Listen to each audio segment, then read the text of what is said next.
Hey guys, welcome back to a community for all of us. I am your host, Derek, with my other co host down below, Harold, and we have our guest artist that I met at Free Comic Book Day.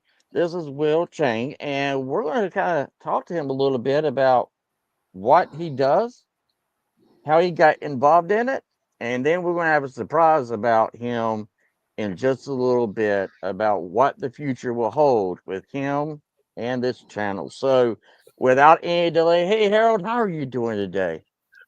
Well, honestly, dude, I've got some really good news as of today.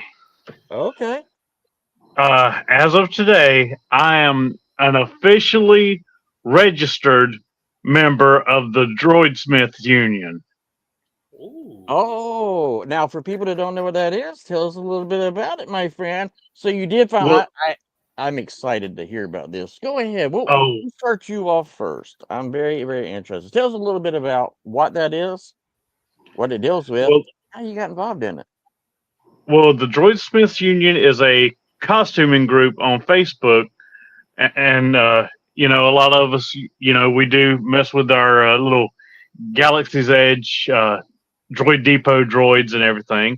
Some of them even are working on life size versions of droids, such as my friend Andy. His droid Mo, he's actually making a full size version. But yeah, they're a costuming group that's even they've gotten they've grown so much that they are officially recognized by Lucasfilm. That is very, very cool. Congratulations. The deal with Star Wars, and right now, Fortnite, we got Hmm. Star Wars galore going on. I just got me Mace Windu skin, so I'm kind of excited about that.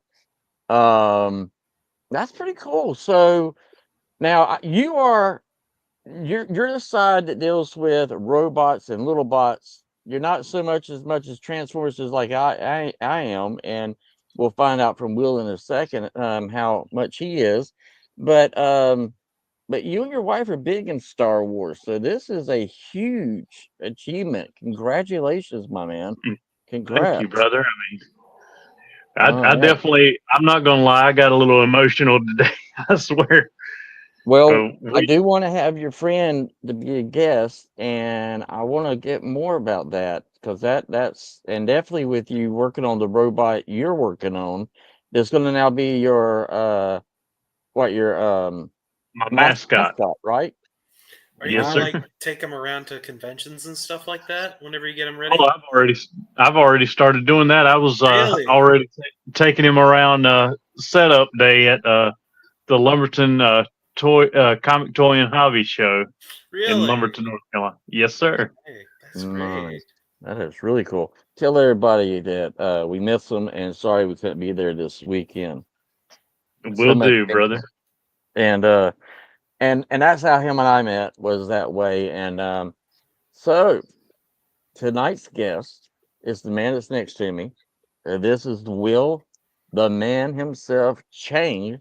Yes, he's from China and he doesn't charge tariffs. He is a really cool guy. So you don't have to worry about any tariffs coming your way with him. How you doing, my man? You doing good? I'm doing fantastic. Thank you for having me on. It was great meeting you at Free Comic Book Day. It's been fantastic.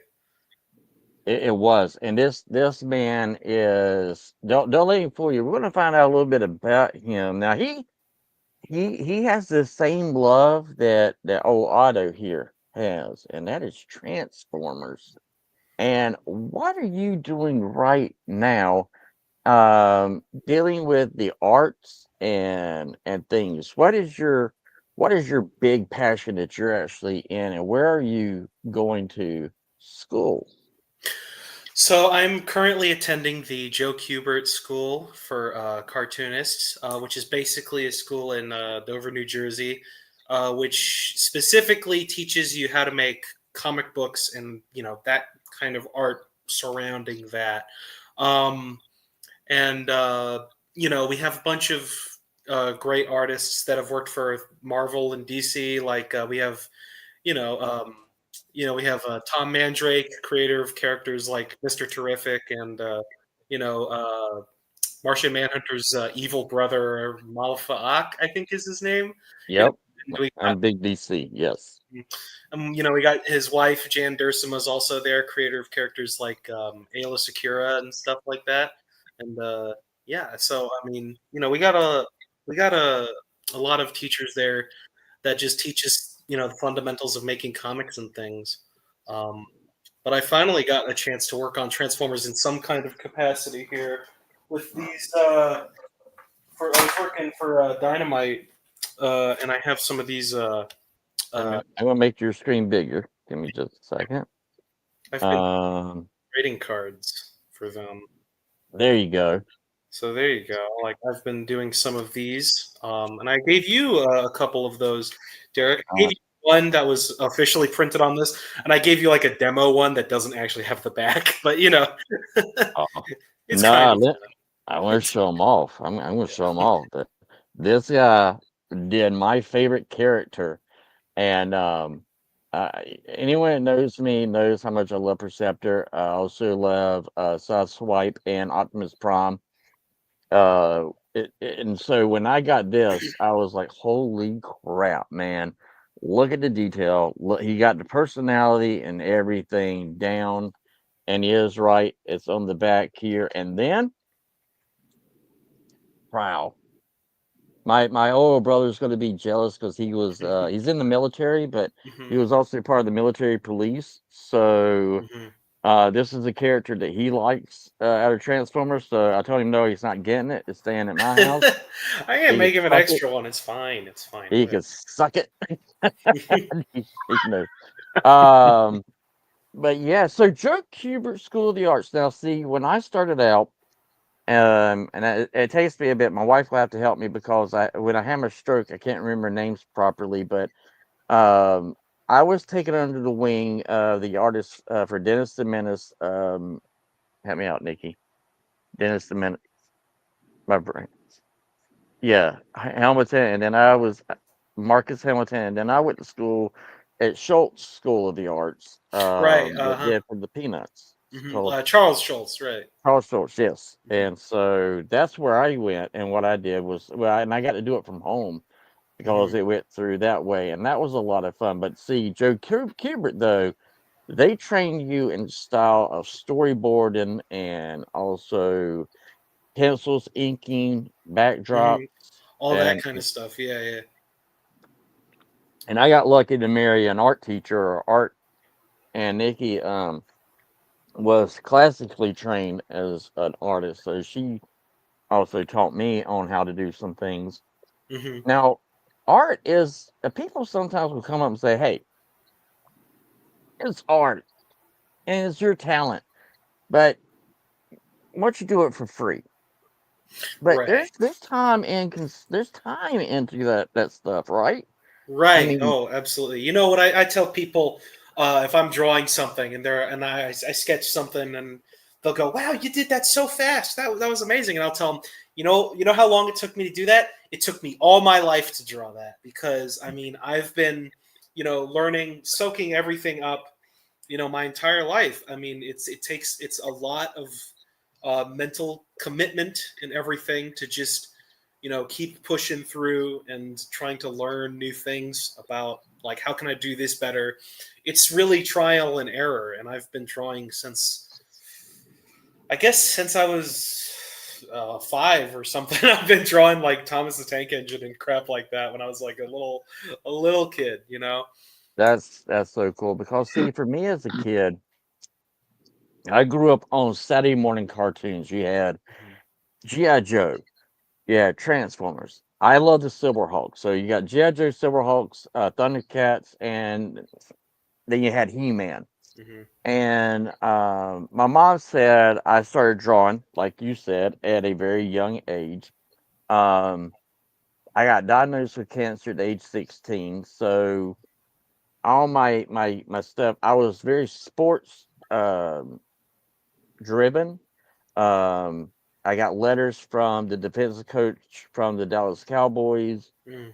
I was being scouted as a young kid. That was what I was going to do. But then when I got sick, I had to get out of my mind, and art was the way to do it. And I had a football coach that recognized I was illiterate when I was in the 5th grade Mhm. and the midget league, and he told my dad, Derek can read the play on the field, but he can't read.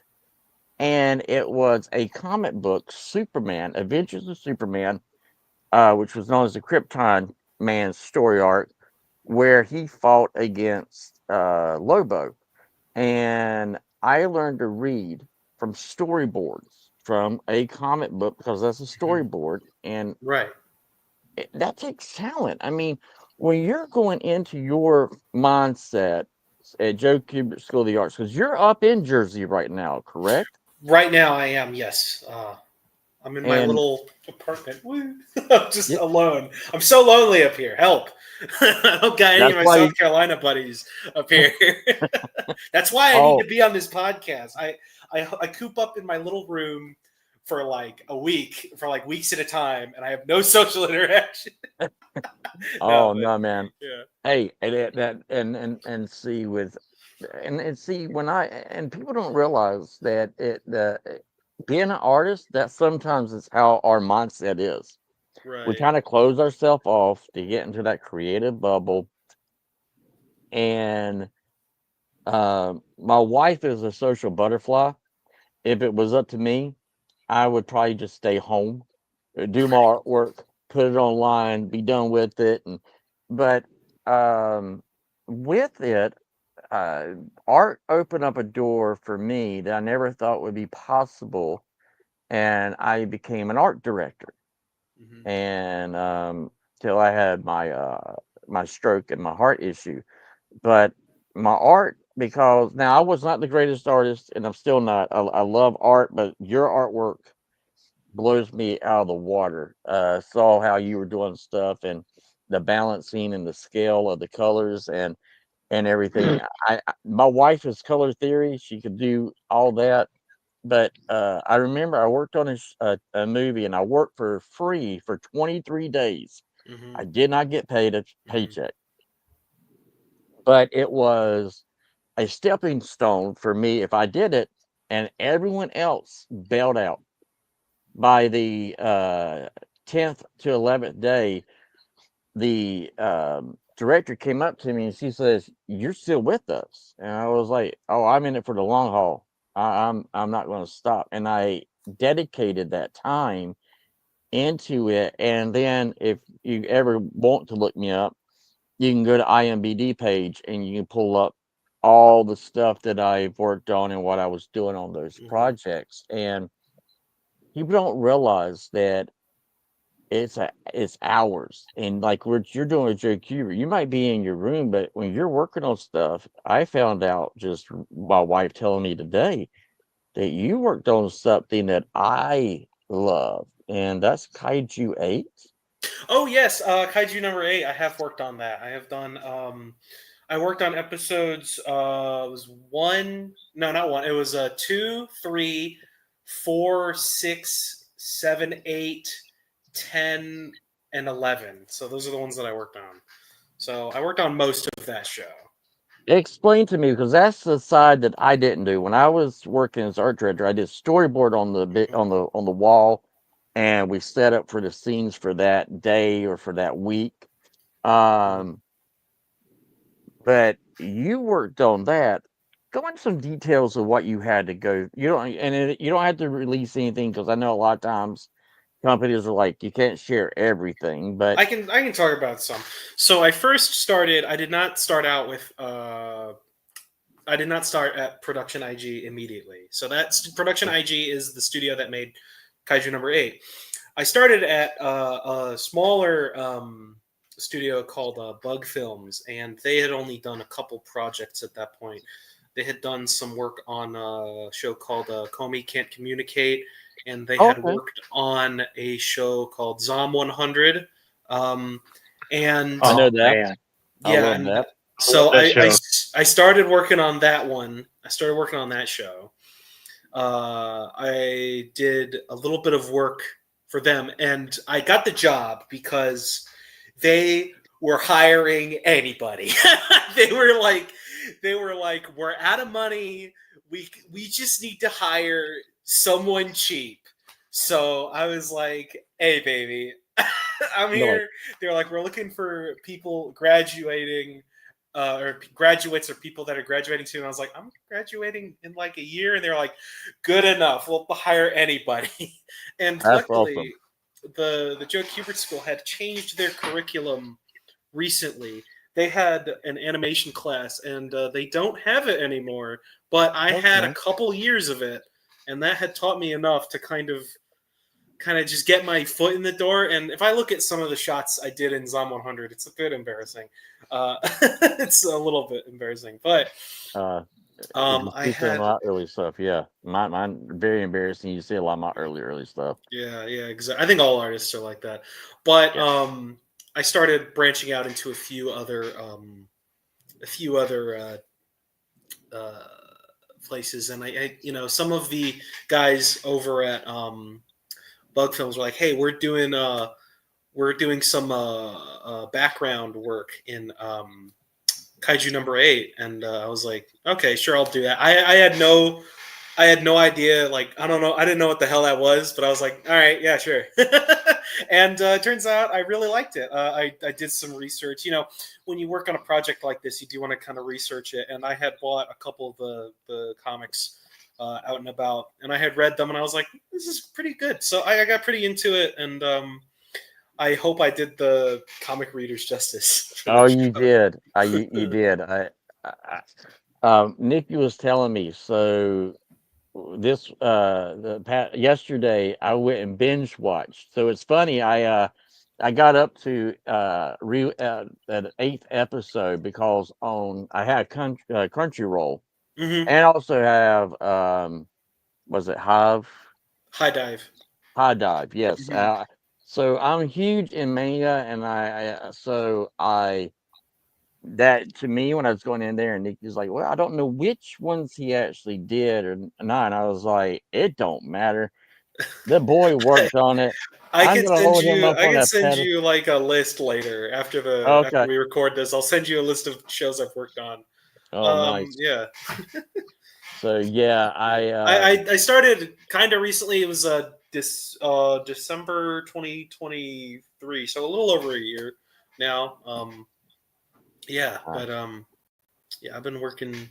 I've been I've been trying, and it seems like my director likes me, so I think I'm not fired yet. I've been taking a few breaks because I'm trying to focus on school, but he seems to like me, so I'm not fired yet for taking a that's couple for resting a little bit. But yeah, and that's like I mean and that's a good thing when you get with a good group. I was supposed to work on Iron Man 3, mm, and it was being filmed in Wilmington, North Carolina.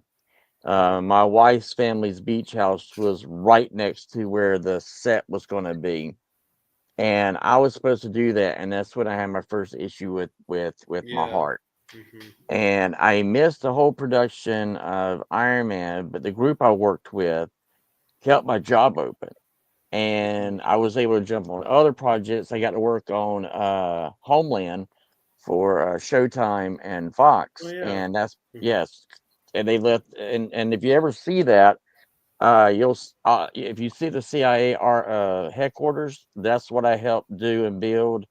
And my wife's and my brother's military pictures that you see in the show are what's used in the show, especially my family members. That's their that's images. pretty cool. Yeah, and then if They're you immortalized on television. they are, and I was like, and then if you see Claire Danes, I got to work with her very closely, and I did not know. See, I'm horrible at knowing actors and actresses, hmm and the group I worked with was like, Derek, you don't know who that is, and I was like, I have no idea. They're like, you don't watch movies, and I was like, I do, but I don't idolize stars and stuff like that. Dude, And I look, it's got Brad home. Pitt. Who? I know. I'm like, oh, what? And Nikki said, "Do you realize you're working with Mandy Patinkin, which is an absolute?" I don't know who that I'll tell is. y'all I don't know afterwards. who that is either. Actually, Yeah. I'm sorry. Why now? I don't know who that is either. I'm sorry. Okay. If you ever see, he played in the movie that had the Princess. What was it called? Mandy Patinkin, Princess Diaries, Oh, that no, I and haven't seen that. No, okay, but I it know has that movie Andre is. the Giant in it and stuff. It's got Andre the Giant. Oh, Princess Bride. Oh, the Princess. Princess Oh no, Bride, I've yes. seen that. Wait, I've seen that. Wait, who is she? Was she the No, princess? the you know the guy that says, "I will kill your father." Yes. That's Mandy Inigo Patinkin. Montoya, right? Yeah, that's Mandy Patinkin. That's who I Oh, worked with. okay. And Claire Oh, Danes was, Mandy's a man. Oh goodness. I'm yeah. sorry. So then, and Claire Danes was in Terminator 3, Okay. Yeah. and she was the love interest, oh God, help me out, Claire Danes. By so-called life, but Terminator 3, she played the love interest, right?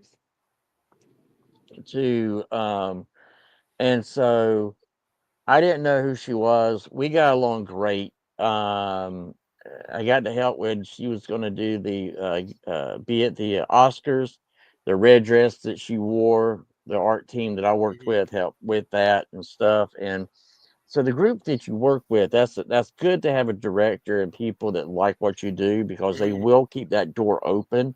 Communication is always a key.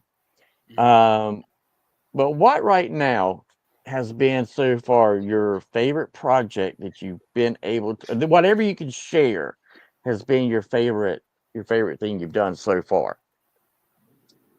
Well, my favorite thing that I've done, I can't share yet. Okay, It's in a bit of production hell right now. I don't know what the all hell's right. going on uh, with it, but I have worked on.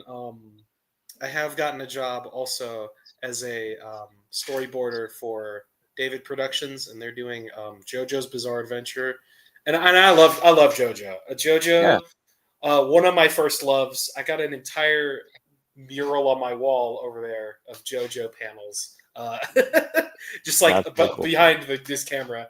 But like, I mean, I've always liked that, so that was a dream job. I was really happy to get that Yeah, working, and they've announced that recently. Very recently was announced they're doing part 7, and I got to do a little bit of that. So yeah, that's cool. yeah, And I like JoJo because you're not stuck with one character. You're dealing with his like genealogy, the family. yeah, right, Mm. right. There's a million characters. I know, right? It's I like, mean, it's like it's like boom, character galore, man. It's like, right, right. yeah. Mhm, I enjoy that. I enjoy that too. mhm, That I got on early reading that, and then I watched some of the like season. I think it's the third arc where it's the great granddaughter. Um, Uh, oh, Jolene. Jolene, thank you. Yeah, that's Yeah, part 6. part 6. Okay, and Yeah. so I finally I got through that. Um, Now you got to do the cards for Mhm, Transformers so when you were doing that, mhm, now there's a whole nice talent to be able to draw like this size. mhm. How are you able to figure out how you first of all, how did you get into it? And second of all, why did you pick Transformers?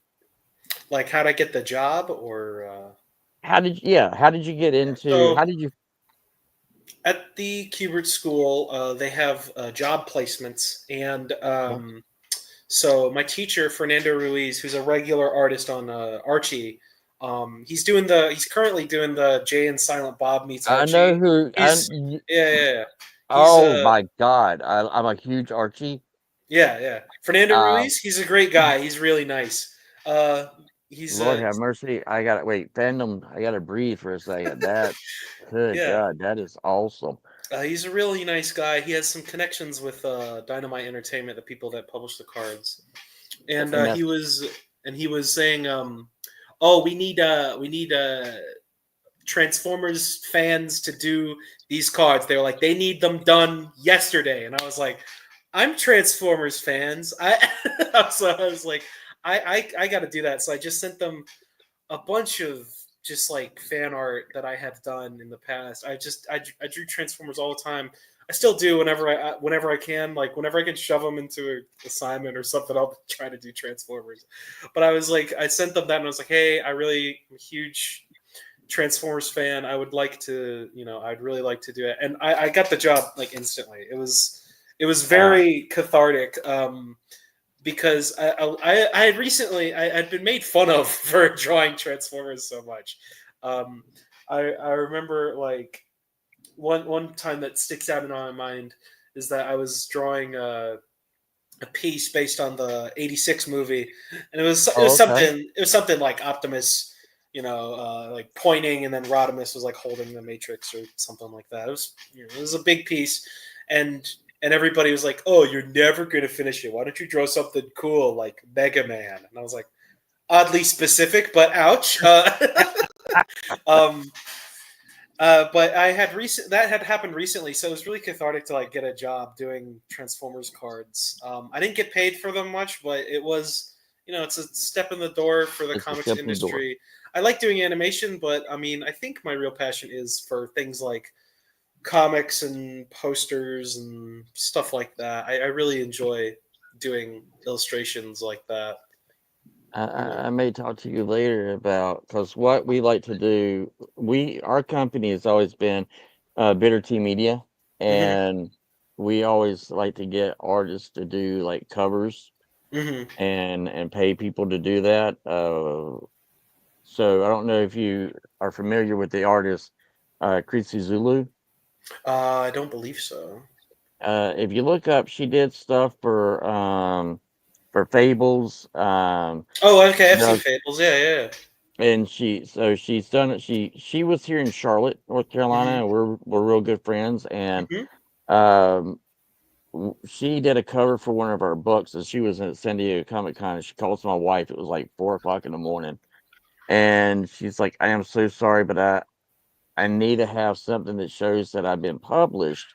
And your cover is the only one I have that shows that there's a future project, like getting your foot in the door, because that's what we have always done. Hmm. And she's like, "Can I use the cover? I know it hasn't been solicited or anything yet." And Nick is like, "Girl, you family, go ahead." And she called Nikki the next day, and she's like, "I got the job at working for Vertigo for That's DC great. Comics." So I understand anything to get your foot in the door in this industry. That is a hard thing to do sometimes. So I Right, understand right. taking peanuts and but doing what you love. Now I didn't know this till Nikki told me that she didn't get a copy of it, but you and another friend did a card game. Oh, yes. We've been doing card games for a while. I think I don't think I've drawn an entire card game for Vincent. Vincent for Vindicated Entertainment. We've worked together a lot on a lot of projects, and I've drawn a lot of stuff for him. But I haven't gotten to do a card game just yet. Like I just haven't had the time, or like just I wasn't ready or something. Like it's always just kind of fallen through, which is funny because we've known each other for I want to say maybe 5, 6 years, something like that. So like a long, long time, or at least for for a while.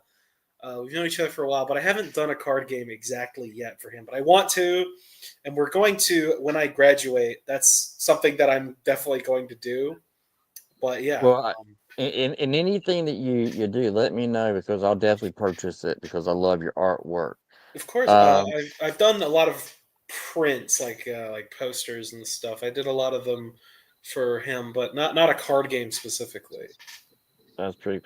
And seeing this in the community, I think it's great to befriend and help each other in any way possible. Of course. So one thing that I like to also ask anyone that is a Transformer fan, what was your G1? Now, what I mean by this is for me, it was the 1980s cartoon because I was a kid at that time. So that's my G1. Then there are the ones that are the Bayverse that, that was their G1.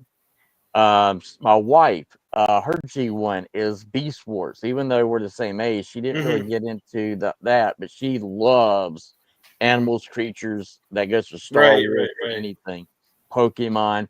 So Beast Wars was her G1. I'm still trying to get Harold to finally have a G1 where he'll sink his teeth into you like he does anime and stuff like that, which I know he's probably chopping at the bit. And anytime you just step in, Harold, but I want to ask him, what is your G1? Easy answer. Obviously, I'm a bit of a younger guy, so I am definitely a child of Transformers Animated. Transformers Animated was my not my first exposure. My first exposure was G1 because Oh, okay. my dad had the VHSs. He had all of them. He had G1. He had Master Force. He had Victory. He had Headmaster. So he had all of G1, including like the obscure Oh, like boy. anime ones. Oh, So man. I would say it was definitely a mix between animated and G1. I would watch animated, and in between new episodes, I would get into G1. So that was it. And my favorite was probably, yeah, I would say my favorite was animated, and I still think animated holds up really well today. Oh, yeah, it I think does. animated's great. It really does. And I wish they had a fourth season where you could have finally had that whole nice little. We were going to do like Shattered Glass and all that. We were going to do all the crazy stuff. But I Man. would say that was definitely my G1. I enjoyed the movies, but even at the time, I know a lot of people, especially older fans, are kind of like the movies are. But like even at the time, I was a bit like they're okay, you Hey, know. I used to get heck, and I liked the Bayverse stuff. I do think that at some point It has its place, you know. it does. It I mean, does. And I got a poster for the worst movie ever made right here, Age of Extinction. they You know, do so I care about it in some facet, right? yeah. And it was just that, and I always said this, I was like, my nieces never understood why I loved robots till they saw the Bumblebee movie. Bumblebee And rules. that It's like was their Iron G1. Giant if he liked killing things, and that's I us. love Iron Giant. Love when he flies up and he says, I still I don't cry. think I understood Iron Giant. My Oh my favorite God. part was when he was killing things. No, My thing is my wife said, I have never seen you cry ever. And then I saw Iron Giant and I bawled like a baby when he flew up there and he said, I am Superman. that was Iron Yeah. Giant is my favorite movie. I mean, I've seen so many movies. That is my favorite. People ask me, "What's your favorite movie?" Same answer every time. It's Iron Giant, no doubt. Yes, I love it. Iron Giant. In Such modern movies, Iron Giant, especially you get to see him in Ready Player One. That was fun. Oh yes. I know, I love that. And the That was fun. Mechagodzilla. You know. Oh yeah, Godzilla, Chucky. I'm getting a Chucky. lot more into Godzilla lately. I friggin' love Godzilla. You and Um, Nikki are gonna hit it off great because Oh, yeah, she loves her some Godzilla. I'll show this Godzilla off. rocks. I'll show this off here. I've been painting Godzillas right now. It's like I Really? got this. Yeah, I've been painting figurines of Godzilla. So I've got this. Shin Godzilla right here. Godzilla. This is a custom head right here, completely new. Right Really? I was here. gonna say, where'd you get the Yeah. head? Because I've got the one Yeah, where the this is mouth is a only open. yeah, this is a custom head right here. You know. Holy crap, man! That is friggin' awesome. But yeah, this was black and white. This is entirely like monochrome. Yep, I have the. And yeah, and I was like, well, I really want like a regular Shin Godzilla. Yeah, hello. Oh He's pretty man, that great. is awesome. Yeah, and I got a couple. I got like a -1. I got a tiny Shin Godzilla up there. Shin Godzilla is my favorite Godzilla design. I love this guy, and he's got his weird little. Dude, I'm right there with you. I love the design of Shin's Godzilla. I'm like, He's such a freak. I hate. Like, he's disgusting. yeah, and the way he morphed. I hate the little people coming out of the all tail. came out of his tail when he was dying. That. And it was, That's disgusting. That freaks me out, but I also love it. You know? Same.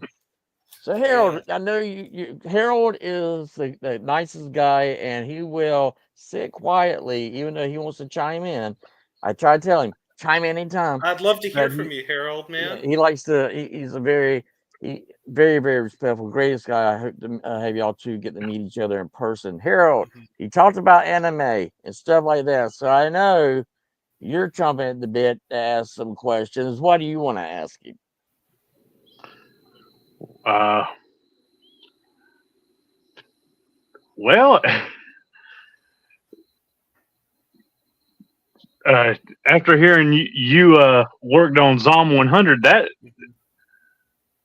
I'm kind of at a loss for, because that is actually one show that I used to enjoy watching Mhm. when it was on. I mean, Yeah, I really liked working on that. Was like one of my first projects. Funny enough, because my first project is the one that I really enjoyed doing, but it's still in production hell. But Zom 100 was my second thing that I worked on, mhm. and that's all out now. Season one's all out, and Yep. I did my enjoy wife working on that. my wife used to laugh at one of the characters that would because it reminded her of Howard Wolowitz on Big Bang. Mhm. Oh yeah, right.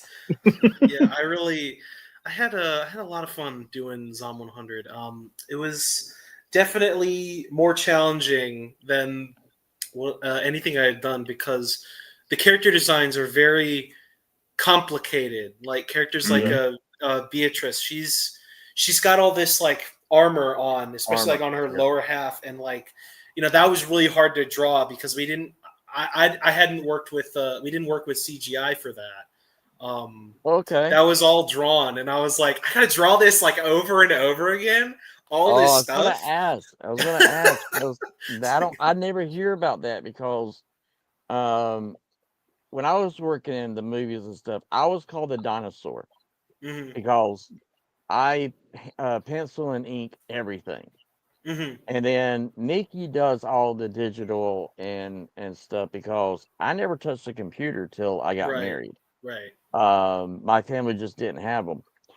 So she does all that computer side of it. So you had to physically pencil it and then Oh ink yeah. it to get the Oh, well, I didn't ink wow. it, but I would do. There's a few. I would do like I sometimes do pencil, sometimes I do it on my tablet. It just kind of depends on the day, what I feel like. But Right. I would have animation paper. I got it's not with me right now, but I got like animation paper and like a pegboard in there for drawing all kinds of animation stuff. Yeah, like that. Like a funny little guy, Thank silly you. little Something man. I'm working on right now. Yeah, but Um, I would do stuff like that. But I also work on a program called Storyboard Pro, and okay. that's what I use to storyboard. But when I'm doing more detailed stuff like the Genga, which is like kind of the keyframe stage, that is Right. definitely something that I do kind of want to do with pencil because I can get a bit more precision with a pencil than I can on tablet. But overall, I've been using my tablet a lot, especially this year. God, oh, I'm not great at inking traditionally. Okay. Because I I was gonna ask if yeah. so have you ever messed with the Indian ink and stuff like that? Oh, I have. I have. It's just difficult for me to do. I've done a bit of it. I got this comic that I created called Blood Bank, and it's Okay. basically Blood Bank is a parody of like extreme '90s edgy comic books. Like the Rob Oh, okay. Liefeld The crap. Rob Liefeld stuff. Yeah. Yeah. So, The and of course, Blood Bank is a stupid name because it's like a like blood blood bank. sport, young blood. Yeah, it's like all blood, but like a blood bank is like a real thing, like Yeah. you donate Yep. blood. So we have that character, and it's a humorous take on that. And my friend Dan Beverly, he's a great penciler.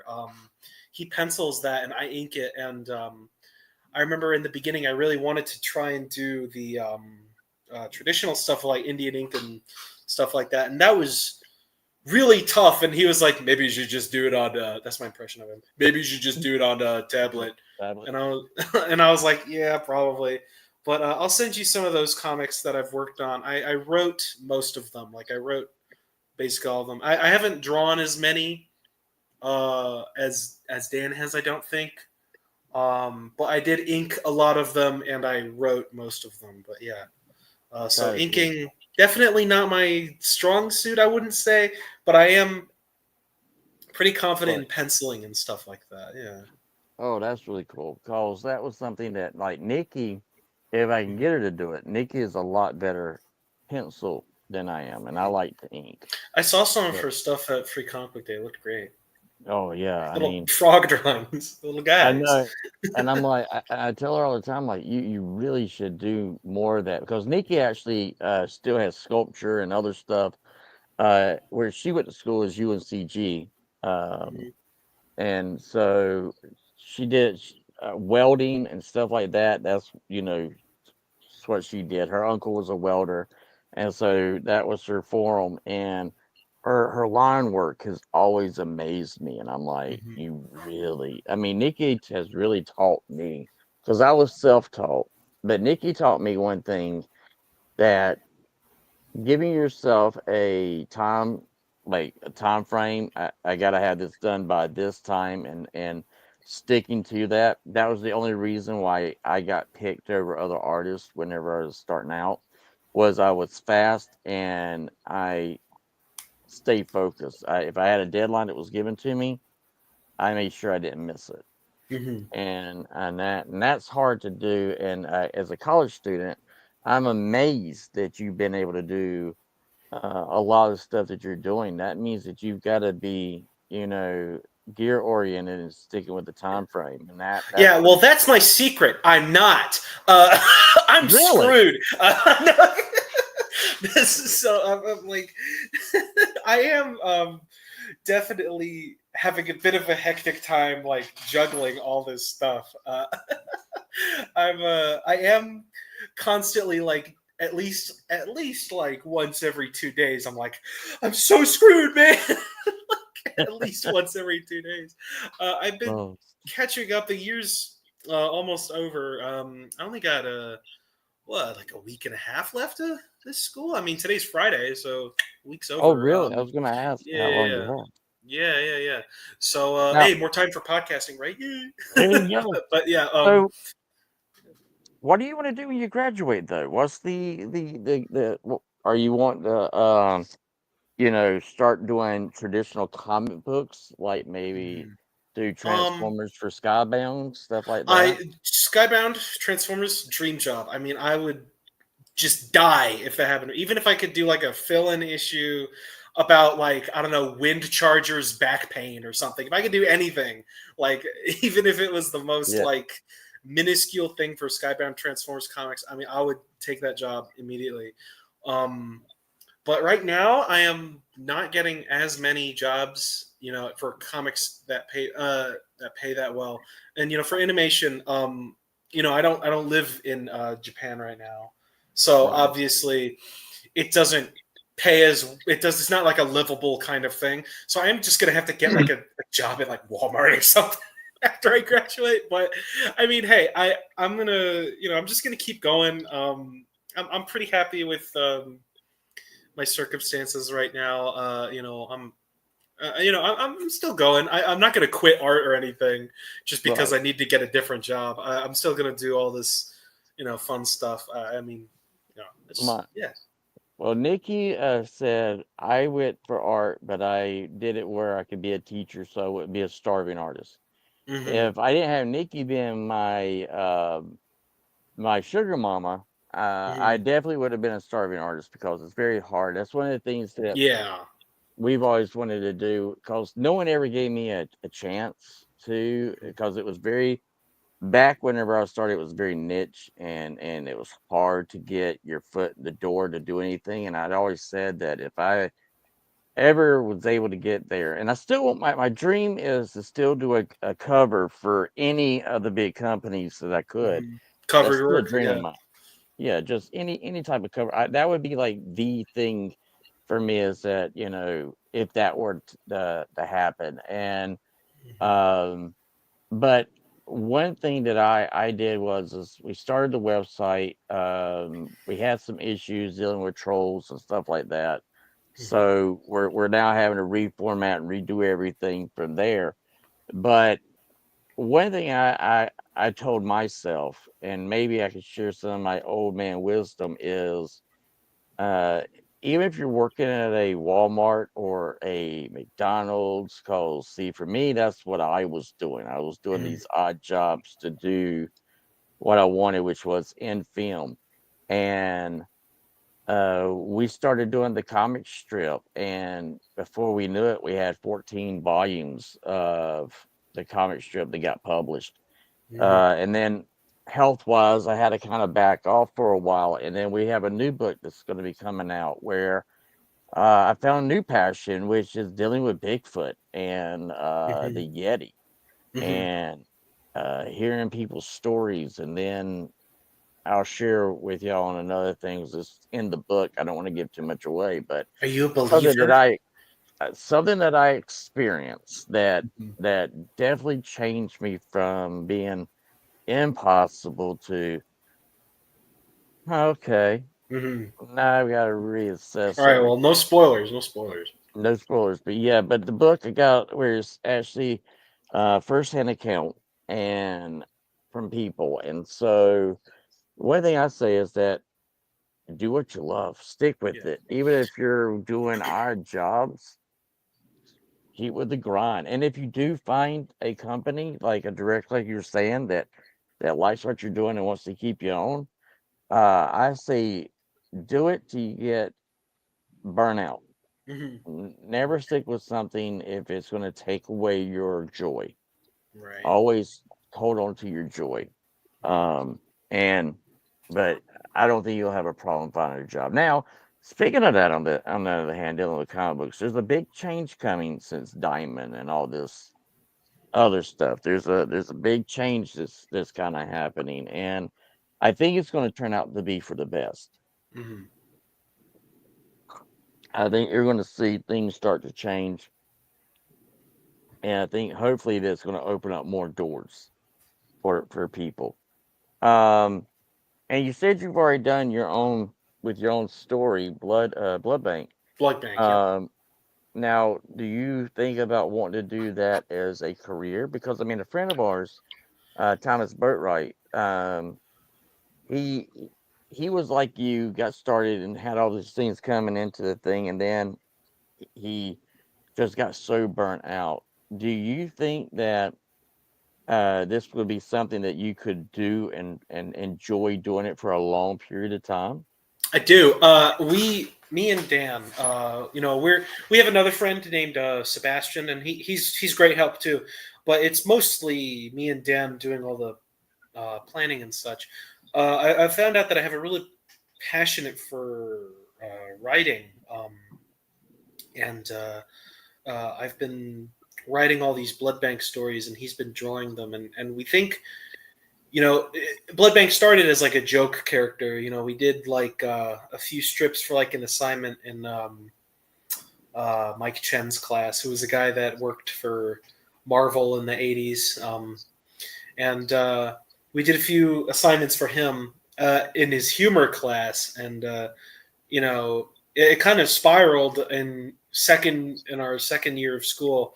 Uh, we had like a zine club actually, for like, zines, the little, just like indie comics published about that big, Yeah, uh, and we would just kind of write these stories and just build upon them up and up, and then we kept world building, and it kind of got out of hand because we were just like, oh, now we're just making an entire like narrative with this that's cool though. stupid dumb character. But we're gonna try and sort of reboot it. I already have an origin story written out for kind of like a reboot, because we do want, with the zine format and with all the school going on, we didn't really have time to do full issues, because an issue is about 22 to 24 pages long. Our Yep. stories would be about average from like 8 to 12 pages, 12 Okay. on like a good month.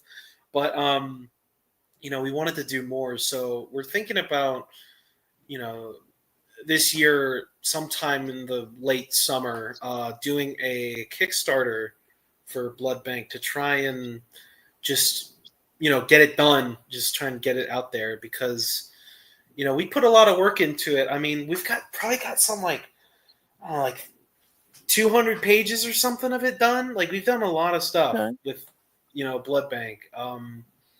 I'll send you like some PDFs through your email of it later. You can really see like how crap we were at drawing, and then it just keeps getting better. Like, it's really funny because like it starts looking like crap, and then it just gets better and better. But we were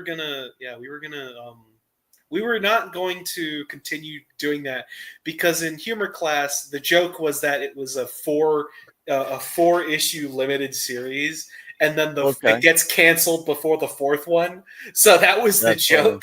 But then it just kind of spiraled out of control, and we just kind of kept going, and we're gonna try and do that. So I think that's probably my passion right now, is to try and get that up and going while having another job to pay, so I can buy food to live. Oh, I understand, and Yeah. that's funny, because it's like, if you see our original artwork for T the Air Adventures, oh god, it's horrible. And the progression, and to where what I've done with Bigfoot, and the Sasquatch story is like completely night and day. It's like my whole art style. Oh yeah, completely. same And here. that's the great thing about artists. A artist that has a passion for it, the artwork will never be good to themselves, and as long as Right. they keep evolving with the artwork. Now, as you're coming to the end of your schooling, and you've done these different things, and you have an idea of what you want to do you still love it, or as much as it was when you went into it, or do you kind of been like jaded in some ways, or do you still have that same passion you did when you first went in?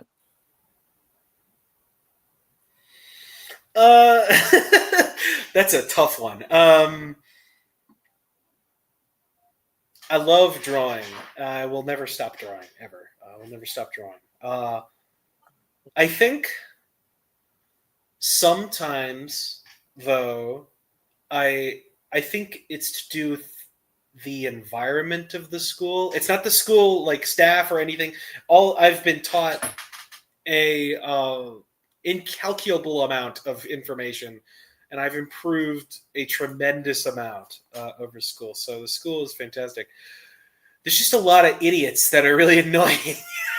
So, like, for example, I'll be in class, and it's I'm tired. I woke up early for this, and I'm working.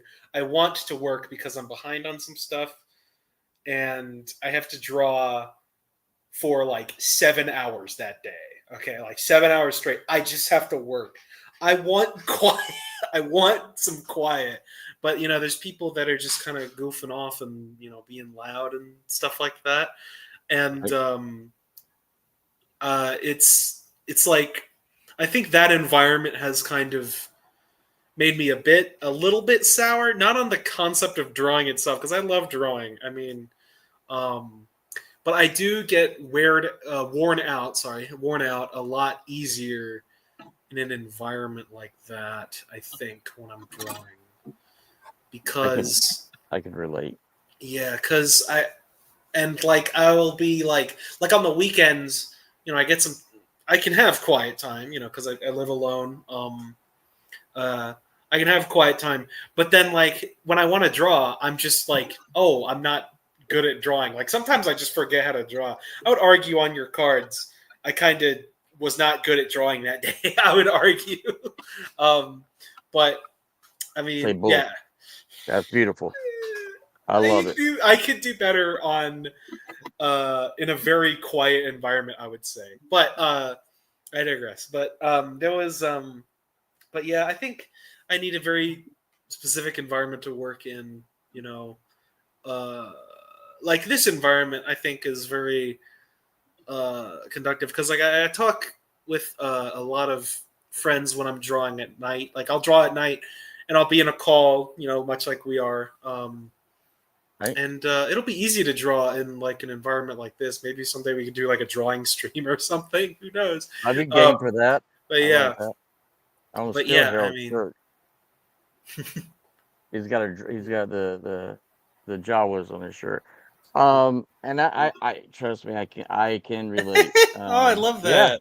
Wait, Well, so I'm let a me big Star Wars guy too. I really love get- wait, Star Wars. Let me see that shirt. I made you bigger now. Oh, There we oh go. yes. Yes. Oh, gorgeous the Jawas are like my favorite little guys. They're Yeah. they're my favorites. And there's a Jawa Jedi. So maybe Yep. I think that would be cute to see jumping around like a. I love Yoda. That was my favorite. I love Jedi. Yoda too. Yeah. Oh yeah. And My favorite when character. Oh, I don't know my favorite character. It's hard to say off the top. Oh no, it's not. No, it's not. Actually, that's a stupid thing for me to say. My favorite character. That's easy. I love my beloved. Yes. oh Jabba. My Jabba favorite. the My absolute favorite. Woo. Woo. Oh My Jabba. absolute favorite. This is Oh, the best toy ever. They've never topped it. It doesn't even look that much like Jabba, but they've never topped it. I don't care. I got the one where the I love him. slime. Oh, the Jabba Glob. Yeah. I got the whole set over here. I got the whole set, including the man, Salacious Crumb. I even got him. Oh, I got the whole set for like $100 or something. I got a pretty good deal on it. But yeah. I got lucky. I love this Jabba. I'm just gonna keep him here. I'm just gonna keep him right here, so he can keep me company. Our wife and I are big Mandalorian fans. So oh, that's a great show. I love that show. Mm-hmm. Well, we were Mandalorian fans before, or with because we both like Boba Fett, Mm-hmm. and I had the privilege of designing, and it was put into Star Wars Dark Horse comic book, and it's why my tag name is Romlaka on Fortnite. Was I designed a Wookiee, and really, it got put into a Star Wars comic book that was, and I was the only non-licensed George Lucas artist that ever had his artwork put into the comics. Cool. And it was at the very back, my pencils of Romulok and my Wookiee, because I love the Wookiees, and he's got dreads for his hair and stuff like that, and he's got the blaster, and someone told me, said, hey, just do it and submit it and see what happens. And that's cool. I didn't know till I went to a comic store, and they were like, your artwork's in the back of the book, did you know that? And I was like, that's cool. My teacher, Jan Dursima, she worked on a lot of Star Wars stuff. She created what's her name? The Ayla Secura. Okay. Now she appeared in the movies too, but she was actually in the comics first. My teacher created her. She's like the blue Jedi, the blue Twilight Jedi. The blue Twilight. That's when my wife. My teacher created her, and then there's another character. How do I pronounce it? It was Quaylen Voss. Is that how you pronounce it? Quaylen Voss. Yeah. Yeah. My teacher created her that character too. I don't think I've seen that character before, but I've heard her. I've heard the name, and she was like, "Yeah, I made him." That's not how she sounds, but you know. She's married to the guy that made Mr. Terrific, which is hilarious. Oh, you got that. That's a sick helmet. Ooh. Oh, that looks awesome. Are those the droids from Disney parks up there? The C-3PO and these are the Hasbro Power of the Force. I think it was called from Disney Store. Yeah, I have those. I remember This one is found it used to be found at the Disney parks. Uh-huh. But it was also from Disney Store. That's not the Droid Factory one? Mm-hmm. Oh, yeah. Cool. I'm going to... the Droid Depot. For for graduation present, my parents are taking me to Disneyland. I've never been there before. What? Now That scared me. this is what my wife got me. That's really sick. Is that the Yeah. Black Series one? Yep. Oh yeah, that looks cool. I wish I could get some of those helmets. I don't have anywhere to put them.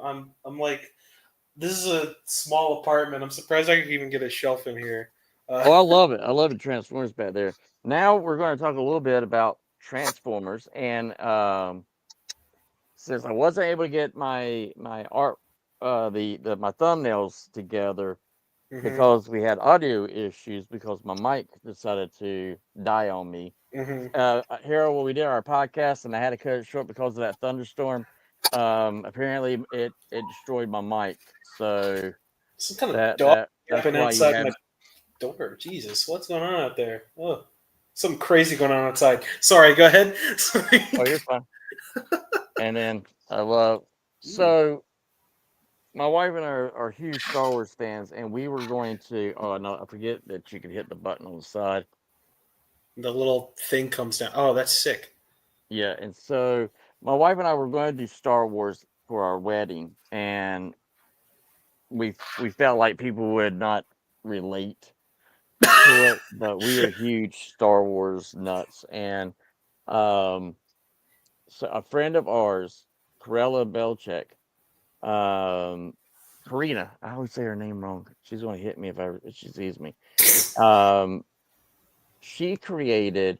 You had the Star Wars that was for Dark Horse, which was you had Cade Skywalker. Mhm. Well, she had created Solo's great granddaughter, and Mhm. so it had its own comic series that ran for a while for before Disney purchased Star Wars, and so we've all so yeah we've always been immersed with friends and family and stuff with Star Wars. Now dealing with Transformers, because I know a lot of this podcast it does a lot with the Transformers stuff. Who is your all-time favorite? Okay. My all-time favorite. I mean, I got an entire shelf of them, Optimus right here, but that is the most basic answer I could give, right? So I'm not going to do That Optimus. that works. Okay, no, I'm not going to do Optimus because that's basic. Okay, I know everybody likes Optimus. He's everybody's favorite. Um, I mean, he's got the coolest toys and all that. But You I don't have was to pick trying to just think. one because Okay, I I could will never pick pick one. another one. Let me look. Who do I like here? Which Because for characters? me, it was always Sideswipe and Perceptor, and then Yeah. it's Mind Wipe on the Decepticon side. I love Mind Wipe from the Oh Headmaster. yeah. You know, when I was a kid, I really liked. I really liked. I really liked Skyfire, and I liked Good. Star Saber. I liked the plane Autobots. I thought they were cool. I really liked Star Saber. Star Saber's cool. I got the HasLab down here. Look at Uh, you. yeah, dude. You see, I'm not gonna take him off because he's like behind everybody, but like down here, he's there. Oh, look There you at go. him.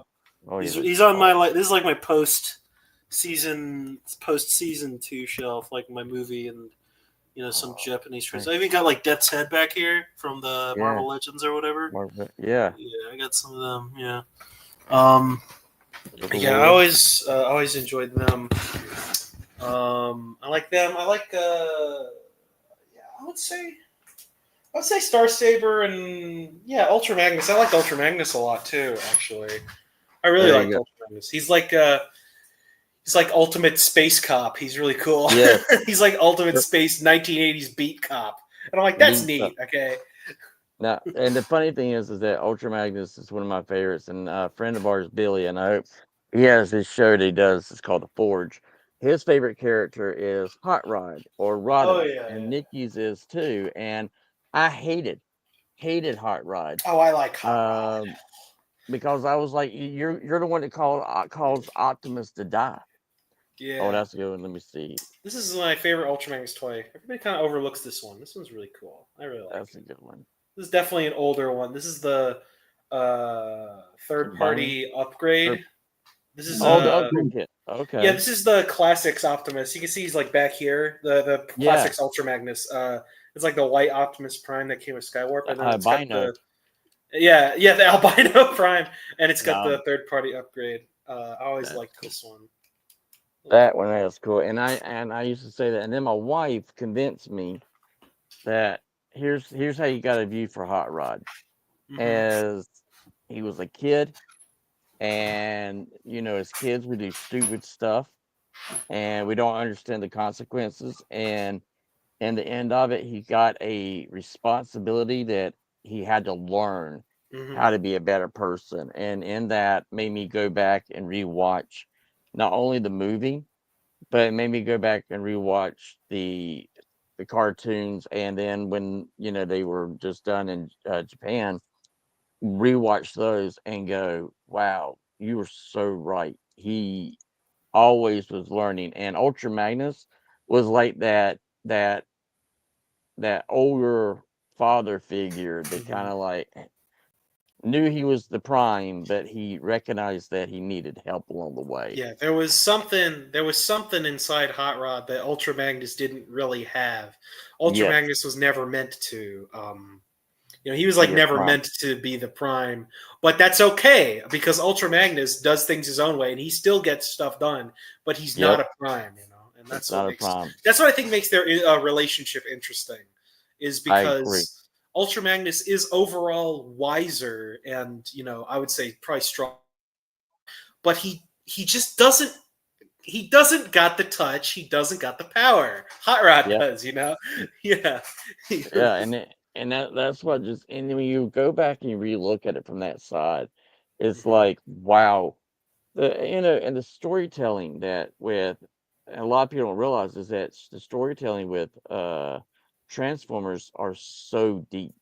Yeah, especially Yeah. compared to stuff at the other stuff at the time. Like you look Yeah. at Thundercats and He-Man, it was Transformers was leagues ahead of that stuff. It Leagues. was G.I. Joe was too. I mean, GI Joe was it was like mostly the same team, so yeah, it was also ahead of that. yeah, I mean, and the animation for it was It was something also a cut Hanna-Barbera. above. It was a Yeah. cut above. I mean nowadays it's kind of dated, but at the time and even then, there's still some pretty impressive stuff that you could see from time to time. I think that was mostly because of Toei's involvement. Toei, the Yes. Japanese company overseas, that now they do like One Piece and Pretty Cure and Dragon Ball and stuff like that. But like at the time, it was really impressive. And I wasn't born back then, but when I was a kid and watching Transformers, I didn't really notice that it was like dated because and I think you look at some of the newer cartoons at the time and you compare them to things. I think shows like in the 80s, like Transformers was pretty well animated, better animated than most. Ninja Turtles is another one Yeah, that was Ninja Turtles better was animated. another. Droids was really well George was animated. really, yeah. Droids was fantastic looking, I think. Especially, what was the movie called? They did like a TV movie. Is it the Great Heap or whatever? I mean, for a TV animated movie, that looked really good. Like the Droids TV movie, Yeah. the Great Heap was really great looking. Ghostbusters was The surprising. real Ghostbusters too. That one particularly. Yeah, the real Ghostbusters. There's, it looks, sometimes it looks, janky and weird. Like I'm looking over in my background, and it's like, what the hell's going on? Like, sometimes it's really But good see, looking, It is. And you go back and you relook at the 86 movie, and The movie you, is a cut yeah, above you could, too. I mean, the oh, I movie know. I holds mean, up.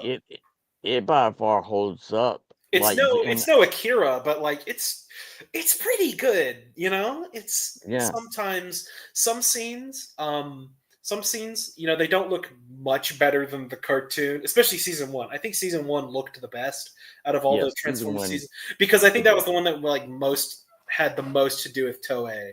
But Yes, and there was more time that was being yeah, put yeah, into yeah, it. Yeah. yeah. But like the movie, sometimes it would have scenes that weren't as good as that were just kind of like as good as the show. But like the first maybe like 30 minutes of that movie, and then like the last 20 minutes, they just don't stop. It's like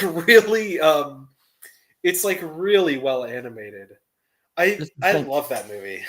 yeah. And it's the same thing when you look at G.I. Joe, the movie, and you're like, the detail, I mean, that they were going for was like over and beyond. And Mhm. you look, my friend Billy, he has a younger son, and I think he's around 5 or 6, and he can sit down and watch, Transformers, and is in love Mhm. with them. And with that, like a comment someone was asking about blockies, I like blockies. I Oh, think I that those love are good. blockies. I got a couple of blockies up here. Yeah, Uh, I do too behind I me, and got I that. think I got that big Megatron they did. I got that a couple days ago. I got his throne right here for New Age Megatron here. But I yeah, got the he's a Optimus great toy. Prime, hmm the They big still one. got Toys R Us up here in Jersey. They got one Oh, near okay. me. Yeah, They got so many blockies at Toys R Us. and it's There's great a 'cause mall near me, and it's got this massive like Nikki, 3-story Toys R Us in it. let me lead a one. And yeah, Yeah, they it's got like yeah. he likes blockies. He gets him and he plays with him, puts them together, and then he, like the old He-Man toys, you pop the arm off, you get it a Yeah. different arm, stuff like that. I And think I prefer the little tiny ones. I think I like these guys the most. These little yeah, dudes. I I I love got a little these. one, Oh and yeah, the I classic class one. Yeah, yeah, I love Alita One. She's like one of the new modern. I mean, she was in G1 for a little bit, like memory yeah. episode, Underrated character, I would say. I love Alita. and I love Alita, and so my wife got me Alita One. So far I have all of Alita Ones that has come out hmm for her, and I'm hoping to get the studio series Alita One when it gets released. Are they doing a Um, studio? For for Transformers one, One. Transformers One. yeah, I was like, my dumb brain was like, oh man, Alita One wasn't in any Transformers movies, and then I was like, oh, no, Transformers One, the best one. but- oh, that's a great one, and I think they undersold it by They didn't market it not right. not at all, not I at all. thought I thought that movie was gonna suck. I did. I saw that first trailer and I was like, "Oh no!" But then I was so surprised when I came out of the movie and I was like, "That's cinema." Yeah, it was perfect, and seeing the progression of Megatron becoming Megatron, Megatron was because by far the best character. Like it wasn't even close. Like it not was even close, no, it wasn't even close. He was the best. And I and mean, because he was based off of the Fallen, yeah. yeah, this was his I guess he favorite. wasn't. I guess he wasn't the Fallen in that movie, was he? He was just a chill No, guy, I guess. yeah, and then he was what he was with Solus Prom. hmm They kind of talked Yeah, about them. I This is an gotta get this awesome guy. figure. I gotta get this guy. I got Prima and I got Solus. I don't have him though. I got Prime, I got Solus, and then I I've been got having trouble finding a lot of the legacy, not legacy. Oh, what's it called now? They changed the name Generation. autumn. Oh, this Yeah, is the Power of the generation. Primes, the new Power, generation. Yeah, yeah, Age of the Primes. That's it. Yeah, Age of the Primes. I'm having trouble finding anybody that isn't Wasp. oh, and see, I, that's the thing too. Uh, Will you grab one more thing for me, Nikki? Nikki, will you grab one more thing for me? That's the thing too, is that it's been so hard to find things. Hand me the 2 area bots. I think I I would haven't like found the to. aerial bots. I can't find them. Yep. They're not anywhere. Yeah, we Walmart, You got them at and Walmart. I can't find them. so I am going to do him as a combiner because Yeah, I've always wanted the area bots yeah. and it would be my first area bot combiner. Because Devastator is my favorite combiner of all of them. My wife is Bruticus, and I am getting the Studio Series. I already have in the background. I can't see it because the lights are dark, but I have the Combiner Wars. I got the Combiner Wars Devastator too. I'm kind of I'm kind of hesitant on Studio Series Devastator right now. I was too, but I'm a bit hesitant because I like my Combiner Wars. I really like my Combiner Wars. I got that for Christmas when I was like a baby. that's cool. I had to pay scalper prices for it to get it, but I'm glad that it's in my collection. Yeah, I And remember I my have mom it. got that at Toys R Us when that was a thing in South Carolina. The one, God, I yeah, love Toys R Us. I miss it. yeah. I'm glad I got one here, but I'm moving away soon, so I guess I won't have one again. It's funny. My wife and I would, when we would go to places, that was on our thing to hit Hit the any Toys R comic Us. book store and any Toys R Us. Those were the two things that we would Yeah. seek out all the time, and we got a lot of our Transformers and stuff from Toys R Us. Yeah. And but no, these guys are really well made.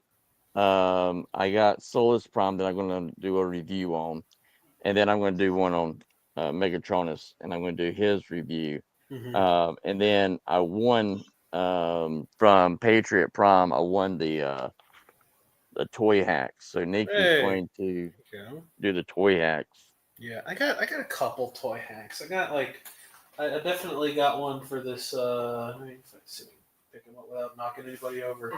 Oh hey, got this jazz one. So I got all the Oh, let me make little you rubber bigger so people labels. can see Yeah, that. got that. Oh, that's cool. This one was really hard to get toy hacks for because it kept going like out of stock like over and over again. It was just Yeah, really 'cause hard to get. Yeah, people were people like, because I don't know, I didn't like this figure until I got the toy hacks. I don't know, something about Studio Series Jazz was kind of whatever. I don't know. But I like him a lot more now. I think he's pretty cool. I'm pretty lucky he hasn't yellowed, which is surprising. There you go. that's what I'm saying. That was the thing right there, and that's what our next week's show is going to be on, is dealing with the QC. Because the reason why people aren't getting the Megatronus is that it was made in China, Okay. and because of the tariffs, a lot of those boxes or freights went back to China. They went back. Oh. So you got a lot still sitting there. I get the O-rings, GI Joe. Super 7 guys. Yeah. Um, I had their guy, the guy that ran Super 7. I did have them because Billy um, had them as a guest years back, and I got their Silverhawks because I love the Silverhawks, but I didn't really get anything else from them. But now I am getting the GI Joes because they match my GI Joes The as a old kid. ones. Yeah, yeah, yeah. Yeah, I didn't get into classifieds as much because I just felt they were so big, bulky, and I just didn't have the space for them because of Transformers. Mhm. But I got in Zartan, and you take him outside, and he turns blue, That's pretty just like he cool. did when I was a kid. That's He cool. changes color in the UV, Mhm. and I was like, okay, now you got me hooked. But Super 7 though got everything I pre-ordered from Super 7. All of it got shipped and came out after the tariffs, and I didn't get charged any extra money. It stayed the regular price that it was going to be, and Mhm. they didn't raise the price on shipping or anything like that. And Mhm. I saw that Hasbro is already raising the prices. Um, Yeah, I feel like when I was a kid, GI Joe wasn't around as much, only for like the movies, and I never watched those. I don't yeah, think I still haven't watched those. I watched Snake Eyes though. Actually, I watched that one. That one's okay. It's all right. it was But okay. it was okay. It's the most okay movie in the world. People blow it out of proportion. It's like the most 6 out of 10 thing I've ever seen. Yes, But yeah, like, it wasn't it over the top, and it wasn't it horrible was either. fine. It's fine. Yep. Um, but yeah. the toys just weren't really around that much when I was a kid, or like maybe I wasn't paying attention. I always liked GI Joe, but like I never like the toys were just not around, or like ones that I wouldn't really want. So I never really got too deep into collecting GI Joe. Even when like Classified came out, the designs were kind of like weird. Like they looked like Fortnite characters. Actually, They did look like Fortnite characters. That's why I said all it's the like time. Fortnite Duke, Fortnite Scarlet. I'm like, what is this? Yeah. If you do watch a cartoon, which is I think it came out in 2008, it was GI Joe Renegade. Yeah, I did That- watch that. That was that's a good one. great. That was a Yeah. great show. Oh, So loved it. loved it. And see, I'm from a military family, so my dad, my stepdad, but I call him my dad. He passed away, but he was a Marine and he fought in Vietnam. And so the one thing he would do is that GI Joe, he would actually play with us. Yeah. Sit down and play GI Joe with us. Transformers, he was like, y'all have fun with that. Come on, Transformers is about war too. Come on. Yeah. It's all about selling toys. It's fine. Come on, Dad. I know, right? And I was like, he was like, yeah, you want to get GI Joe? Fine. Oh, you want the Transformer? Yeah, y'all have fun playing with them little robots. My dad would play Transformers with me, but I could really tell that he was really into playing Star Wars. Now, my dad loved Star Wars. Yeah. He would play Star Wars with us too, and he loved some Star Wars. I tell you, when The Force Awakens was coming out, my dad was like, hey, Will, let's go to the toy store and buy some of those new Star Wars toys for you, for you, Will, For you. for you. He's like, I don't care. I don't want a Millennium Falcon and a new Chewbacca. I don't care. But he totally wanted that Millennium Falcon, that Chewbacca, and he got like all the characters for me, and we would play all the time. He got me like Rey and Finn and all that. I am of the age where I know a lot of older fans have a lot of vitriol for the new Star Wars, and I totally understand, but I am of the age where I do have nostalgia for like when The Force Awakens was coming out. I was a kid, Yeah, and I totally get it. Okay, not Last Jedi. What's the other one? Rise of Skywalker. Sure, it's the worst movie ever. Okay, but like, I felt a certain way when it ended because I was a kid. Like that was my thing. You were invested. You were invested in those people kids. a little bit older than me, like in between you and me. There's like a renaissance in loving the prequels. Yes. And I am a little younger than them, so like the sequels are my prequels. They're movies that OG Star Wars fans call bad, but I'm okay with them. I don't like Last Jedi. Okay, I don't like that one. All right, I don't like that one. Even when I was a kid, I was like, this one is kind of stupid. I will admit that, and I know they have problems. I know they're objectively bad. I guess Force Awakens good, right? People liked that. Yes, now yeah, people like that. Yeah, I kind of wish that Luke was in it a little bit more, but yeah, I thought of that course. overall, I think that and I'd love for us to talk about this on a future podcast, but I definitely would like to, I look at it from the standpoint that there was no future vision. I think they probably should have just gotten JJ for all three of them. I feel like getting Ryan Johnson, that's his name, the other like that guy. I think getting that guy for just one was like a bad idea. You should get one of them for all three of them, because Ryan Johnson, okay, I didn't like his Star Wars movie at all. I didn't like it, right? But he's a good director. He directed a lot of episodes of Breaking Bad, which is one of my favorite shows of all time. He directed Knives Out, fantastic film, amazing movie. He's a good director, but I don't know if A, he was a good fit for Star Wars specifically, or B, if it was just he didn't have the pieces to the puzzle he wanted to make. You know what I mean? People that I got to know that did some things, and I can't share a lot of stuff, but because they don't want to have their stuff attached to the movie, and the problem wasn't the fact that the director, Mm. it was the problem of the one that was over LucasArts, Right, Lucas right. Studios, Hmm. and that to me has been the The planning problem. stage. Yeah, that's been the problem. I think that's why Star Wars has kind of lost its Magic. footing. Yeah. Yeah, I think that, right now, Star Wars is in Fortnite right now, Oh yeah. and I'm loving every bit of it. And Yeah, it's Ray fun. is in it. Yeah. Yeah, it Right. is. And Ray is a part of it. And I want to know, and I like the character Ray. I I like Ray like the, too.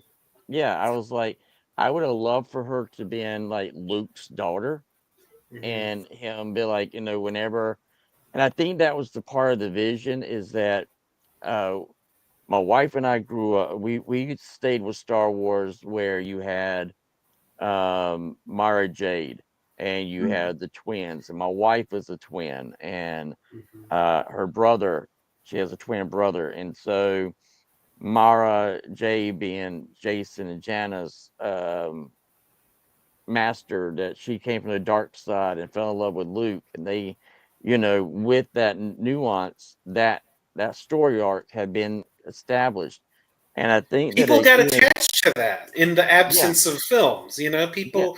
It's like I get it. It's like like for some people that is their version of Star Wars and how things kind of played out. And to kind of throw that away, I get it, but like also it's like kind of a slap in the face to the people that really connected with that stuff.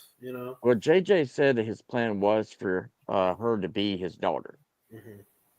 and then it was like Nah. kicked out. It was Yeah. it was like done away with. Um, and so I look at Star Wars, and I look at a property that was established, it lasted, and when you lose connection with your fan base, is why it's kind of floundering like it is and not doing so well. Hmm. I think that if The Mandalorian, the movie with Grogu, does really well in the box office, Which I I like The think we'll. Mandalorian. I thought that Oh, I was love a The fantastic Mandalorian. show. I thought it was great. Fantastic. I need to finish season 3. I need to finish that, but like season 1 I and like 2, Ahsoka. top tier. I have not seen Ahsoka. I am definitely behind on a lot of Star Wars stuff. There's just so much Star Wars. Check Oh, out check out Skeleton Crew. It's pretty Skeleton good. Crew. I did Skeleton see Crew's good. episode 1, and I was like, "This is good. I will watch this. I will watch Skeleton Crew." Um, I want to see that. I'm in the Marvel thing. I'm a Marvel guy. So like Oh yeah. I'm in that boat. I got like a million Marvel Legends up there, fucking the just chilling. But like I'm a big Marvel guy, so I'm in that boat right now. And it's like it's kind of hard to be into like Marvel, Transformers, oh, I Star know. Wars, all Star this. It's like Wars. there's a million things going on. Well, I guess what's going on with Transformers right now? Nothing. I guess Earthspark. I'm not watching that.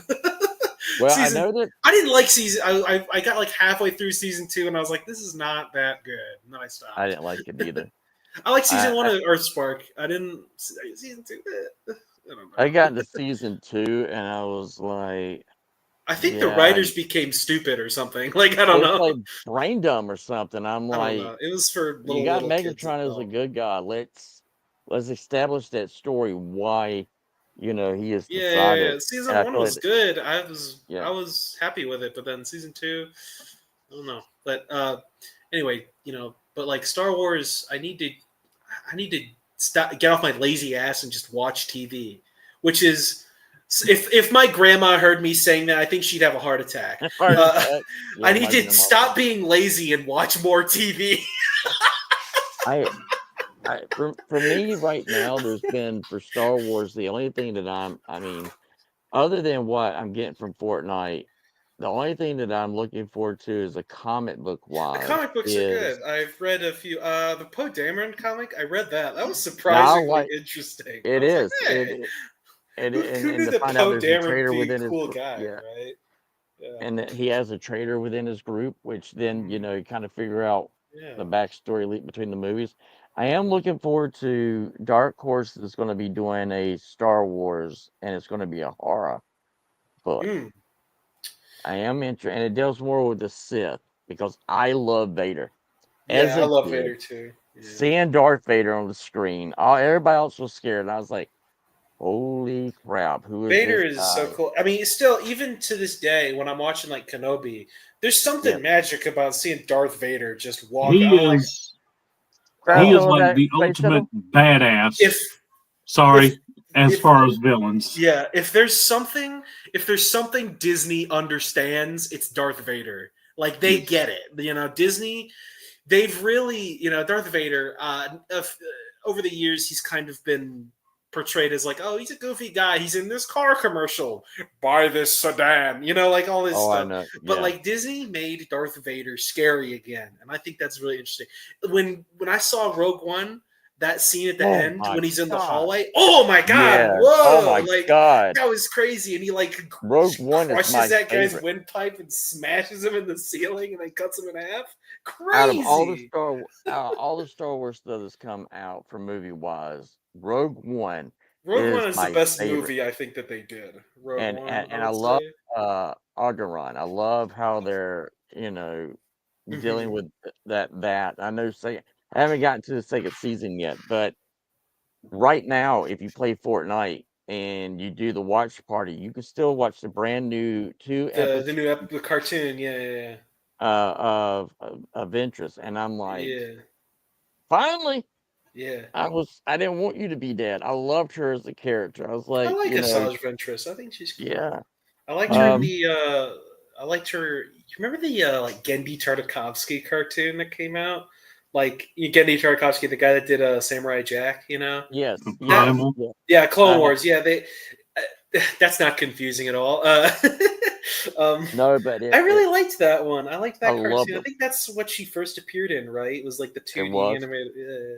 and I She's great. have her She was figure. gonna be like Dooku, wasn't she? Yes, And then they replaced it because they're like, we got Christopher Lee.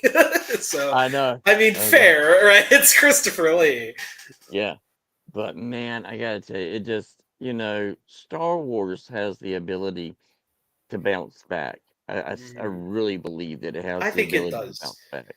I don't. Um, People don't hate Star Wars. I think people are no, just like confused at its direction. And I hear people like Disney has ruined Star Wars, but then there's like a million things they list that have been done. The problem is that Disney only does bad Star Wars. It's that they can't consistently do good Star Wars. Because and people liked the last season of Clone Wars, people liked The Mandalorian, people liked Rogue One, people liked you know um what's it called? The Bad Batch. People liked all that stuff, Bad but then Batch. you got Yep. stuff like the Last Jedi and like the Acolyte. It's like you're not helping your case. Yeah, one thing I was in a poll asked, would I like to see A New Hope, Return of the Jedi, Empire Strikes Back? Would I like to see those things be redone? And Yeah. I'll be honest, I would. I Mhm. would. And because I look at Transformers and I look how Transformers has been reinvented time and time again to resonate with new fans. Mhm. And I think that if Lucas Arts decided and said, okay, we want to do the trilogy 4, 5, and 6 and redo it with a new cast, but this time we're going to do it where this is new. We can still get the actors and stuff to do because 1, 2, and 3, those actors are still alive. You can still use them if you wanted to into the new 4, 5, and 6. I think they should, and then reestablish from that point on a whole new lore after Right. episode 6. And Or if like you wanted to use the actress and the actors from 7, 8, and 9, because they're not too old to do that, and make it where you have a younger cast and do it that way. And I think that if they did it and they focused on that aspect, and maybe not have Darth Vader completely go away, if not, because I mean that's the one reason why Disney knows how to do Darth Vader. Nothing says that Darth Vader had to end, because if you look in the stuff that Lucas was doing with the book series and the comics, Like the Thrawn Darth trilogy and Vader stuff. Darth Yeah. Vader still existed. Mhm. His presence was still, even though he became part of the light of the Force because he redirected. I think that I think that's what Disney's going to have to do for that, and I think that Hasbro has been smart enough to realize that redoing something over after so many years is not a bad way to go. And then if anything, I mean, we're in the day and age that, a lot of us love anime, and so, and you take a look at the things that what it tells us, Star Wars is all Star Wars anime. Visions. Yeah. Yes, Star Wars Visions. I mean, that by far is wonderful. I Do really liked that. it. I'm a huge fan of Studio Trigger, the ones that did the ones about the twins. That's like my favorite anime studio. I hope my boss isn't watching this. That's my favorite anime studio by far. Studio Trigger. I thought they did a great job. I would love to see just more. I want to see more wacko stuff like that. Just more crazy, Yeah. things like that. I mean, that would be, interesting to see. I think sometimes we get a bit bogged down in the Skywalkers, the Han Solos, sometimes I just want to see some weird stuff. Like I feel like Tell you Andor's what, done a pretty good job, even though you do have a movie about Well, Andor now, but one one thing, I mean, why not a Star Wars multiverse? you could do something like that too. the I comics mean, that's did kind that. of what Visions is, honestly. Right? I mean, you look at Yeah. Visions, and it's like that. Some of that stuff can't really exist in canon. Like, I mean, it's just too weird. Like, that could work. I am a bit tired of the multiverse, but Star Wars. I Yeah. feel like there's just so much stuff you could do with Star Wars as a universe Yes. that Right. it probably would feel very fresh to see some weird stuff. I don't need to see like crossovers of multiverses, but just No. some weird versions of Star Wars. Like I think Visions was kind of a taste of that because it was There just was different artists' visions. Like the one about the twins, that was Hiroyuki Imaishi's vision. That was what he wanted to make. He wanted to make an insane hyper stylized anime thing where there's just two star destroyers connected together. I yeah. mean, that's what Hiroyuki Imaishi wanted to do, and I think making more stuff like that would be interesting. I would watch an entire movie of just Star Wars at its most insane level. I would. I think that'd be interesting. If you ever get a chance to read, it's a series that was Star Wars Hayden Skywalker. What was the name of the series, Nikki? I can't remember. It's been so long, but it takes 100 years in the future. Mm-hmm. So everything in the past is completely Okay. done away with. But Okay. there was a character that used to be um, a sand person, Mm-hmm. and Tusken he Raider or became, whatever. yeah, Yeah. a Tusken Raider, and he Yeah. became a Jedi, and Mm-hmm. he actually fought in the Clone Wars. Really. And yeah, and it is canon. And what they did was is they took that character and he sucked the force out of people to stay Whoa. alive, and he Whoa. became a new That's not a Sith. Jedi thing to do. That's pretty evil. Yeah, and that's how he stayed alive. And it was the character that was against him was Caden Skywalker, Okay. and you know, and the story took place in 100 years, and it had connection to the Clone Wars. You didn't know anything that had happened really after um, Luke takes over and becomes a Jedi Order, and then it falls apart, and you don't know why it fell apart. And Mhm. you find out that it's because this character here was sucking the force out of people to stay alive, so he could mold the universe into his idea. Hmm. I would love to see them do something, even if they just want to take it and say, okay, we're now 1,000 years in the future, because Star Wars is, multi-generational Yeah, stories. that's what I like about it, is that you can Yeah. go into these different periods, but like I feel like we're bogged down in trying to talk about specific periods, like what happened between episode 3 and 4. It's like, we know. Like, I'm tired Yeah. of seeing right before episode 4. I'm tired of seeing that. I'm tired of. I want to, like. When was the last time we got something like before episode 1? I know. Basically, never. You know. Nothing. And Basically they missed nothing. out the whole war between the Mandalorians, and the war between the Jedi and the We never really Mandalorians. see that. You know. Never. Yeah. Why they have the best kind of armor? It's because it's the one thing that a lightsaber Lightsaber can't go through. proof. Yeah, Yeah. can't go It's through it. Yeah, they were gonna do that Knights of the Old Republic TV show. I think that's canceled now. I mean, Yeah, they haven't talked about it in, let's say, 3-4 years, something like that. yeah. A while, long time. I would love to see, Disney go, okay, look, y'all don't like what we've done so far. Mhm. Well, we're going to do something brand new with Star Wars, and don't maybe Yeah, not even do anything with a Skywalker or Han Solo or I don't. anything. I don't need to see more of that. I feel like the Give story's me new pretty, characters. especially the Skywalkers, very conclusive at the end of 9. I feel like after 9, what I don't know where to go from here. You know what I mean? Like I have no idea.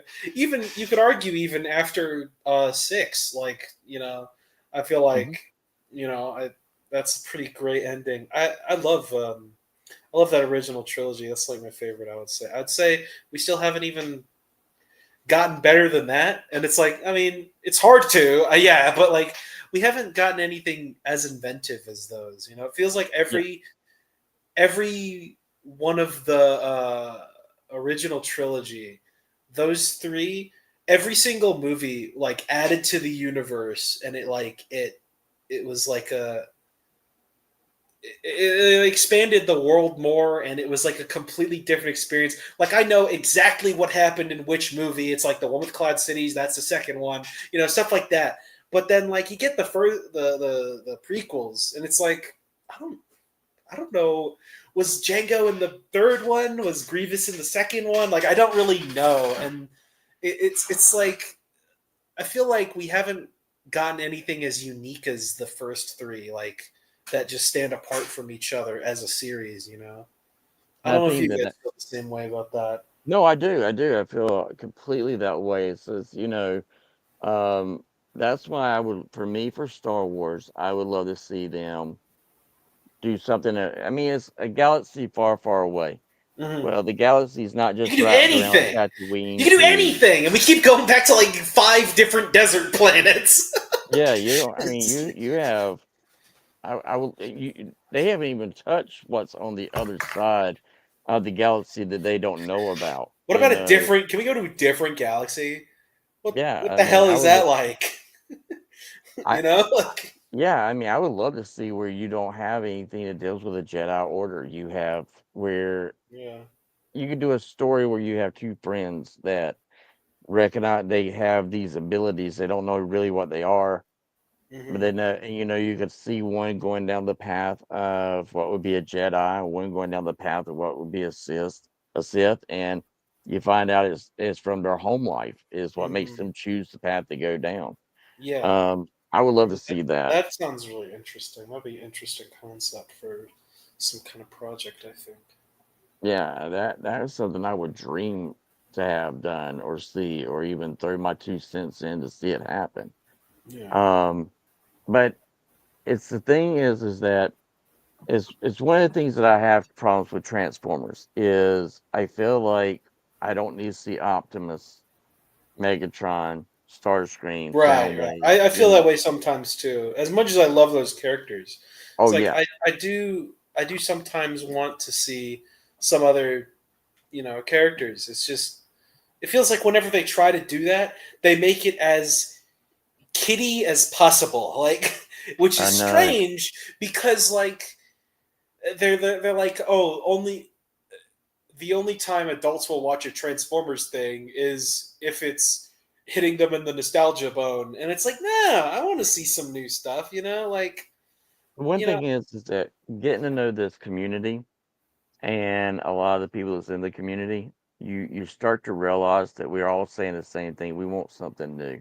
Mhm. We want something that, I there's a think it's for reason. all. I think all communities are Yeah, wanting that right now. yeah. I mean, I would love for Hasbro to take a chance like they did with Beast Wars. Beast Wars was. I'm sure Beast Wars when that came out. I'm sure that was crazy. Like It was. I don't know. Like I wasn't born yet. Obviously, I was born way later. But like, I'm sure when that came out, that was probably insane. They're animals now. Are you kidding? But Yeah, like, it was a huge phenomenon. Like and it was big. yeah, It worked. It was a and risk, you and have it worked. and you have Megatron, um, who is not the real Megatron. He He's just a takes on the yeah, name, yeah. I think but what's his name? His name is like Gnash Teeth or something. that's Yeah, yeah, yeah, and he wins. yeah. Which is He like unheard won, of. and it's like Yeah, I think there's like something Beast Wars, and like now Beast Wars is iconic in its own right. Like you got yep, the they're the leads of a blockbuster film, Rise of the Beasts. Like they're popular in their own right now, and it's like I feel like if they gave it another shot and they really tried to hone in on a not just for little kids audience, like Rescue Bots, a lot of potential there. I feel like yeah. Rescue Bots had a lot of potential, but it wasn't. It was for a very specific demographic of very very young children. And Transformers, it's always going to be for kids, right? I mean, in Uh, general, it's and, just it's but but like I feel like something it can appeal to all ages, like Transformers Prime. I feel like that was a bit for older kids, but adults like I really like Prime. I thought Prime was fantastic, but again, it's about Optimus, Megatron, Bumblebee, and all those it's like guys. it's like I told the guys. I said, for me, I have always wanted to have the 13 proms be made, and for me, Like I'm some living kind my of series like that. and for me, I'm living my childhood of having the proms being made. Hmm. I would love for them to do a cartoon Yeah, on the yeah. 13 proms Hmm. and what their prom directive was, and why they went down the paths they did and stuff. That would be great. Hmm. But we are getting to the end of the show, and so before we go, I want to let y'all know that Will's going to be pretty much, as long as he wants to, a host like Harold, and we'll be bringing things to you where we're going to be talking about not only Transformers but Star Wars, comics, and what we're going to do. But at this time, Will, I'd like for you to tell them where they can find your stuff and where they can look for you. So I am primarily on Instagram at Chang _arts Kai Kai, and that's where I primarily post all my artwork and stuff like that. And in the future, I'll try to post more, and we'll try to get the blood bank Kickstarter up and running, and we'll try to promote that, I guess, at some point whenever I can do that. But That'd be yeah. awesome. I can't wait. And Harold, tell them where they're going to be able to find you and a little bit about now, are they going to be able to see some of your stuff now that you're a part of this group? Will there be like Facebook or anything? Let us know about that. Hopefully, there will be. Hopefully, I'll have some of that in my videos. Also, yes, you can find my a lot of my videos at youtube.com/user/vampire cowboy 1. I'm also on TikTok, harold.brit, and I also have a little sale page on Facebook, Brit Collectibles. There we Right. go. And what show are you at this weekend? Don't forget about that. Oh, yes, the Lumberton Comic Toy and Hobby Show in Lumberton, North Carolina at Biggs Park Mall in the old J.C. Penney's building. Here we go. And you know you can find this, okay, man. You can find us at bitterteamedia.com. We are having new comic strips going up every week. Nikki kind of missed out this past week because we did Free Comic Book Day, but there is when it will be up soon. We do have our new book, which is going to be dealing with Bigfoot in perspective, which will be coming out in the next month. It was supposed to be out already. It was supposed to debut at the Free Comic Book Day, but the files got completely gone. So, but we have everything hard copy. So Nikki is putting that to the publisher, and that will be out very, very soon. And with that, that's the end of the show. Now you got to get to see us look awkward while I'm ending the show, because for some reason it likes to go for another 15, 20 seconds.